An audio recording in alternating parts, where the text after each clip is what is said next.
Hello everyone, वीरा classes में आप सभी का स्वागत है। तो इस वीडियो में हम इन्वायरमेंट के क्वेश्चंस करेंगे, स्टैटिक इन्वायरमेंट के। ठीक है, तो वीडियो को स्टार्ट करते हैं। वीडियो अच्छा लगे तो एक लाइक, चैनल को सब्सक्राइब जरूर कर लेना। तो फर्स्ट क्वेश्चन है, यहाँ पर आप एक काम करना, अगर आपको क्वेश्चन नहीं समझ में आता है तो आप वीडियो को स्टॉप कर देना और इसके बाद अपना क्वेश्चन अच्छे से पढ़ना और फिर इसके बाद आंसर देना। ठीक है, तो यहाँ पर हम क्वेश्चन के एक्सप्लेनेशन भी करेंगे। तो फर्स्ट क्वेश्चन है यहाँ पर, वन्य जीव अपराध नियंत्रण ब्यूरो जैसे WCCB के संबंध में निम्नलिखित आपको कथनों पर विचार करना है। तो ये कथन दिए हैं, 3 कथन है यहाँ पर, और आपको इनमें से बताना है कितने कथन है जो कि सही है। ठीक है, तो ये कथन के आंसर आपको बताना है इनमें से कौन से सही है। तो पहला है, यह पशु क्रूरता निवारण अधिनियम 1960 के तहत एक स्थापित सांविधिक बहु अनुशासनात्मक निकाय है।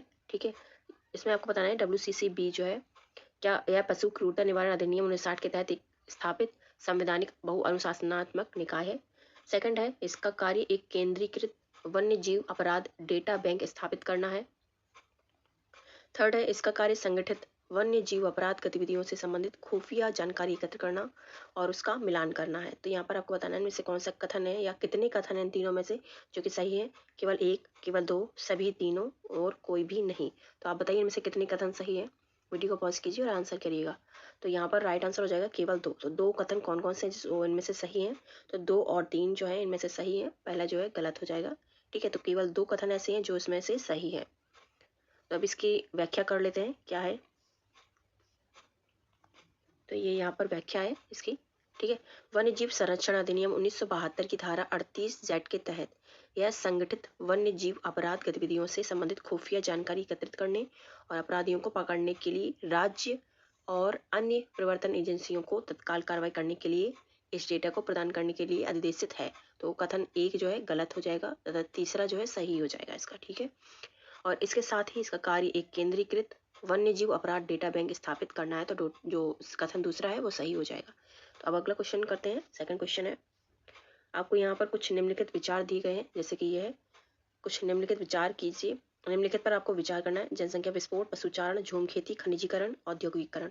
तो आपको इनमें से बताना है कि उपर्युक्त में से कितने वन उन्मूलन के कारण है। तो वन उन्मूलन के लाने आपको बताना है इनमें से कौन कौन से कारण है। ठीक है, तो ये 5 आपको कारण दिए गए हैं, इनमें से जो आंसर है वो आपको करना है केवल एक। आप ऑप्शन देख लीजिए इसमें से कौन कौन से हैं। तो ये 4 ऑप्शन दिए गए हैं, केवल एक, केवल 3, केवल 4 या सभी पांचों। तो वन उन्मूलन के जो कारण है वो यहाँ पर राइट आंसर हो जाएगा इसका डी, सभी पांचों ही। ठीक है, तो 5 कौन कौन से हैं आप ध्यान रखना, एग्जाम में पूछा जाता है। ठीक है, तो ये है जनसंख्या विस्फोट, पशुचारण, झूम खेती, खनिजीकरण और औद्योगिकरण। ये पांचों ही जो है वन उन्मूलन के कारण है। ठीक, तो राइट आंसर हो जाएगा इसका डी। ठीक है, अब इसका व्याख्या कर लेते हैं। वन उन्मूलन के कारणों से हम सुपरिचित हैं, जैसे कि हमने आपको ऊपर बता दिया है। प्रमुख कारण जो है वो जनसंख्या विस्फोट है, जिसके कारण काष्ठ और ईंधन की लकड़ी की आवश्यकता में वृद्धि होती है। काष्ठ यानी कि यहाँ पर लकड़ी की बात हो रही है। तथा पशुओं की संख्या में वृद्धि से चारण में वृद्धि होती है। जब पशु की संख्या में वृद्धि होती है तो क्या होता है, चारण में वृद्धि होती है। पशुओं और घुमंतु चरने वाले जानवरों में वृद्धि से जंगल नष्ट होते हैं। अगर ज़्यादा पशु और जो घुमंतु चरने वाले जानवर हो जाएंगे तो उससे क्या होगा, जंगल और भी ज़्यादा नष्ट होगा। सुगम पहुंच वाले वन क्षेत्रों में चराई अधिक होगी। जो जहां तक हमारी पहुंच होगी वनों में, वहां पर चराई क्या होगी, अधिक होगी। उत्तर पूर्वी भारत और उड़ीसा में झूम खेती ने भी वनों के बहुत बड़े क्षेत्र को बंजर बना दिया है। संक्षेप में कहें तो यह कम ऊर्जा बजट और कम निवेश की जीविका कृषि प्रणाली है, जिसमें खनिजीकरण और खनिजों के पुनर्चक्रण का उपयोग होता है। झूम चक्र झूम चक्र का समय घटकर 6 वर्ष हो गया है, जिसमें नष्ट किए गए पारिस्थितिक तंत्र की प्राकृतिक मरम्मत के लिए पर्याप्त समय नहीं मिल पाता है। ठीक है, और लंबे समय से जंगलों को राजस्व उत्पन्न करने वाले क्षेत्र के रूप में देखा गया और सरकारी एवं प्राइवेट जो मालिक होते हैं उनके द्वारा अधिकतम दोहन किया जाता है।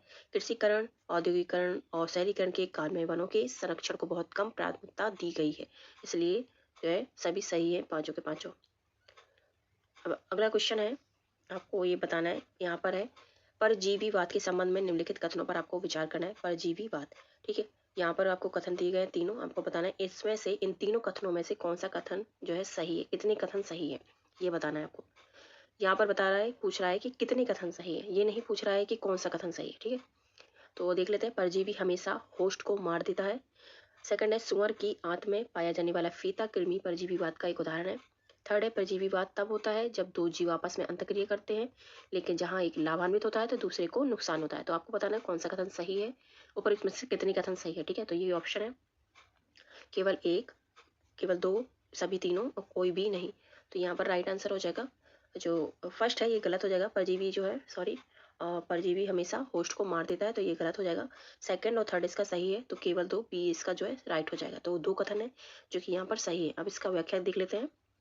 ठीक है, तो ये इसकी व्याख्या है।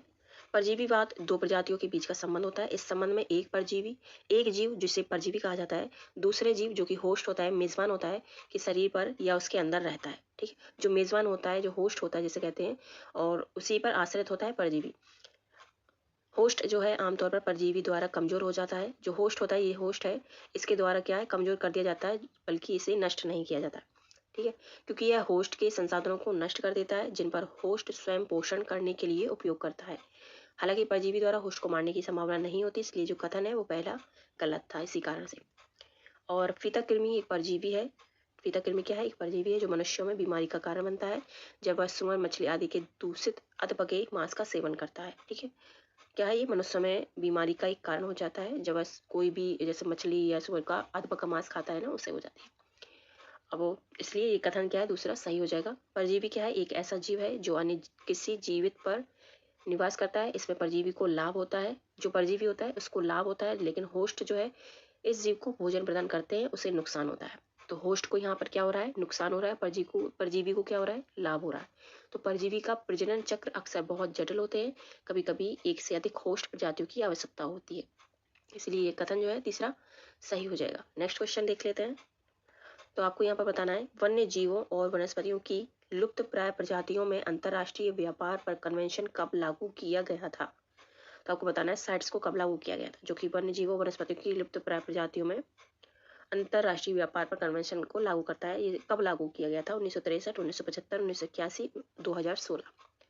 तो यहाँ पर राइट आंसर हो जाएगा बी, 1975 में। ठीक है, साइट्स को कब लागू किया गया था, 1975 में। ठीक है, एक्सप्लेनेशन देख लेते हैं इसका। वन्य जीवों और वनस्पतियों की लुप्त प्राय प्रजातियों में अंतर्राष्ट्रीय व्यापार पर कन्वेंशन 1 जुलाई 1975 को लागू हुआ था।